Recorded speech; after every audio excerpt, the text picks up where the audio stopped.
Hello, everyone. I'm Jensine Bard, and welcome to Testimony, where truth is told, lives are changed, and hope is given. Revelation 12:11 tells us that we overcome by the blood of the Lamb and the word of our testimony. A testimony of your story for His glory. Guests from all walks of life on a wide range of issues. One such guest, CBN News terrorism analyst and author Erick Stakelbeck. The ideology that drives Iran. There's a reason that Iran is trying to acquire nuclear weapons, that Iran is threatening to wipe Israel off the map, and America off the map, I might add. It's not just a geopolitical strategy. There is an ideology that drives this Iranian regime. It's a messianic, apocalyptic ideology. From celebrity, dignitary, political, military, lay, and religious leaders, one such guest, Lieutenant Retired General Jerry Boykin, on his biggest crisis. Jensine, my toughest battle was what I think probably every Christian comes to at some point, and that was a crisis in faith. And that during the 1993 battle in Mogadishu, Somalia, which we now know as Black Hawk Down, where I ultimately lost 15 of my soldiers, and I struggled with why God would let this happen. And I really reached the point where I said the only answer is there is no God. And this is after 23 years of being a Christian, but the moment that I said that, I literally heard the voice of the Lord. It was in my spirit, I'm sure. And He said, if there's no God, there's no hope. And I repented immediately. And finally, a man who refuses to bow at the altar of mediocrity and stand up for our faith, our family, and the future of America, Congressman Allen B. West. It's important, I think, everything else comes from that, and understanding that relationship of the Declaration of Independence to the United States Constitution, and of course, with the United States Constitution, understanding those first 10 rights, our Bill of Rights. And what do you have there in those the first of those 10 Bill of Rights is our freedom of speech, our freedom of religion, and the free exercise thereof.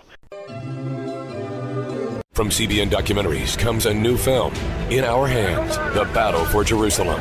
Our goal is clear: to wipe Israel off the map. For 6 days in 1967, surrounded by enemies on all sides, Israel stood alone, fighting for survival. In Our Hands, The Battle for Jerusalem. Here to share that and more in a testimony exclusive, Gordon Robertson. These were ordinary people. These weren't professional soldiers in the 55th Paratrooper Brigade. Most of these soldiers were 19, 20 years old, so they had never been to Jerusalem. Under the Jordanian rule from 1948 to 1967, Jews were absolutely prohibited. You could not go there. Here they are, finally, at the Western Wall. They're struggling to pray, Orthodox and secular Jews, and have a profound spiritual moment at the Western Wall.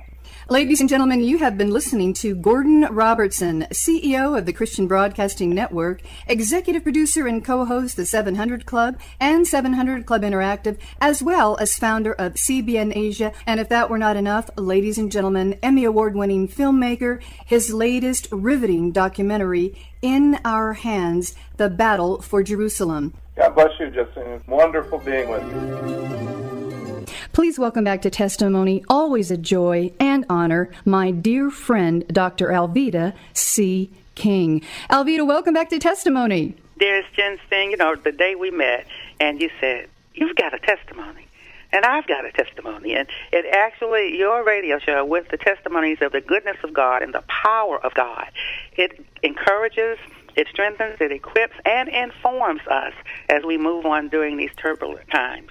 We all need hope and prayer, which is what Pray for America so beautifully declares. The God of heaven thunders. He has the last word.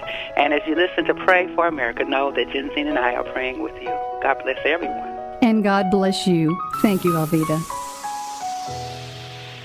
Dr. Robert Jeffress, boldly expounding biblical truths, some of which we will hear today. I happen to believe God does care about issues like religious liberty. I believe God cares about millions of children being murdered through abortion. I believe God cares about traditional marriage. I think he cares about these things. I think he cares about government because God is the one who instituted government. Ladies and gentlemen, you've been listening to just a sampling of Testimony with Jensine Bard, a power-packed 15-minute program that is changing lives now and for eternity. What is your story? Thank you for listening.